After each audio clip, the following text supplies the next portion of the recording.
तो मैं ऋषित आपका स्वागत करता हूं कृष्णा ज्योतिष यूट्यूब चैनल में। दोस्तों, यहाँ पर महाराष्ट्र की राजनीति की बात करेंगे। यहाँ पर बेहद ज़रूरी है जानना कि उद्धव ठाकरे की जो शिवसेना है उनसे चुनाव चिन्ह धनुष और बाण छीन लिया गया है और चुनाव आयोग का जो फैसला रहा वह है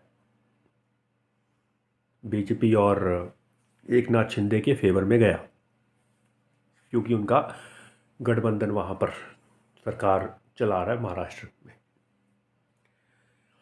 दोस्तों, उद्धव ठाकरे का यह जन्मांक यानी कि कुंडली इंटरनेट के डाटे के माध्यम से लिया गया है और अपेक्षाकृत यह सही डाटा अवेलेबल होगा, इस बात की उम्मीद कर रहे हैं।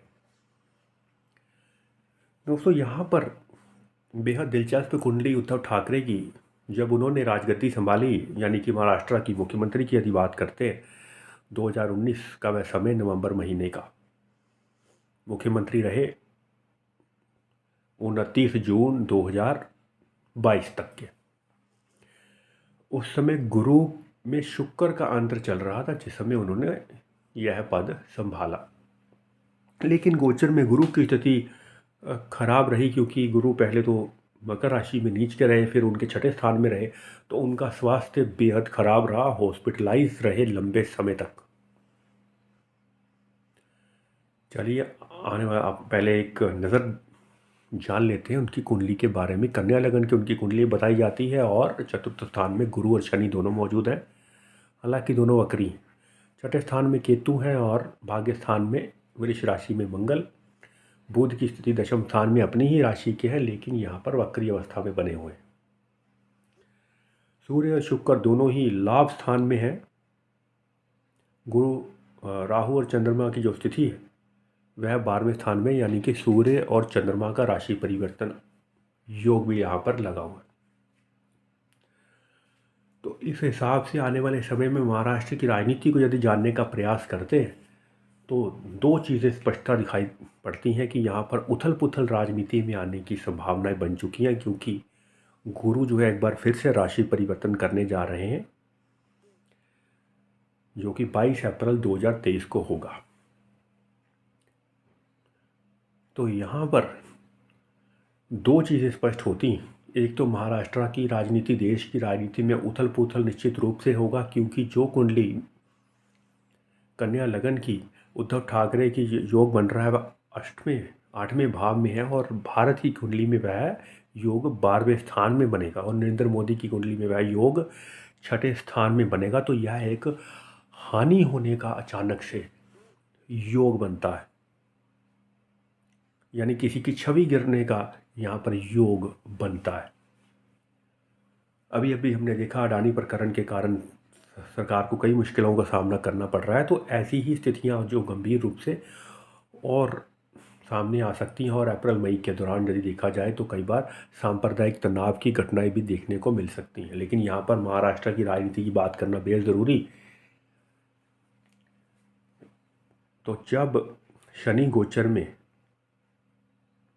वक्री अवस्था में आएंगे तो सरकार गिरने की संभावना हो सकती है, यानी कि शनि और गुरु दोनों वक्री अवस्था में रहेंगे अगस्त से अक्टूबर के बीच। पहले शनि वक्री होंगे और सितंबर के पहले ही हफ्ते में गुरु जो है वक्री होंगे। तो इस दौरान जो महाराष्ट्र की सरकार है उसमें एक बार फिर से उथल पुथल देखने को मिल सकती है। सरकार गिरने की प्रबल संभावना उस समय बनती है दोबारा से। लेकिन यहाँ पर उद्धव ठाकरे का स्वास्थ्य भी गिरने की संभावना बनती है, क्योंकि गुरु जो है उनका 8वें भाव में राहु के संग योग करने जा रहा है, और उनकी कुंडली के माध्यम से यदि देखते हैं तो उस समय उनका जो दशा रहेगी वह गुरु में सूर्य का अंतर रहेगा। तो यह उनके लिए अच्छी स्थिति नहीं होगी अष्टम में यदि योग बनता है गुरु और राहु का। इसलिए एक सिंपैथी वोट, लोगों का प्यार और सद्भाव उनकी पार्टी को अवश्य मिलेगा, यानी कि उद्धव ठाकरे की शिवसेना को, चाहे उनसे चुनाव चिन्ह छीन ही क्यों ना लिया गया। तो स्वास्थ्य काफ़ी अधिक गिरने की संभावना उद्धव ठाकरे की यहाँ पर बनती है और महाराष्ट्र सरकार में उथल पुथल की संभावना अगस्त से अक्टूबर के बीच में। लेकिन चुनाव के यदि समय की बात करते हैं, यानी कि अप्रैल और मई 2023 की बात करते हैं, सॉरी 24 की, तो उसमें उद्धव ठाकरे का प्रभाव या उनकी पार्टी का प्रभाव बीजेपी से ज़्यादा दिखाई देता है, यानी कि उनको मुख्यतः लाभ होने की संभावना बीजेपी से ज़्यादा रहेगी, ज़्यादा सीटें वह प्राप्त करने की स्थिति में होंगे। तो चलिए दोस्तों, आने वाले समय में जानेंगे और ज़्यादा इंटरेस्टिंग कुंडली के बारे में।